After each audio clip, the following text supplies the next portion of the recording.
কবিতা বলবো আমি? হ্যাঁ, আরে বল। কপালের ঘাম উঠি, নয়নের জল উঠিল কপালে। নয়নের জল উঠিল কপালে? হ্যাঁ তোর নয়নের জল আবার কপালে ওঠে নাকি? হ্যাঁ, ওঠে না? না, হ্যাঁ, উঠবে না? কোনোদিন সম্ভব না। তো কবিতাটা আপনি শেষ পর্যন্ত না শুনে আন্দাজে বাহাত দেন কেন আরাম করে? তো কি করে পরের লাইন তালি পরের বলো। লাইন না শুনে আপনি কি করে আচ্ছা, লাইন তুই- বেশি তুই- বলতেন আপনি? তুই বল বল। আমি কবিতা লিখেছি, আমি বলবো, আর আপনি ফস করে বলতে হয় না।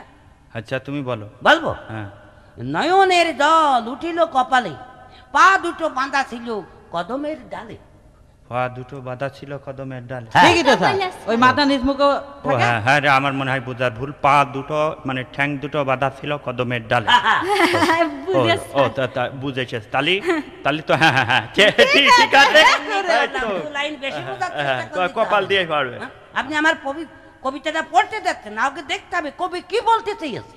আরে কবি রে। আচ্ছা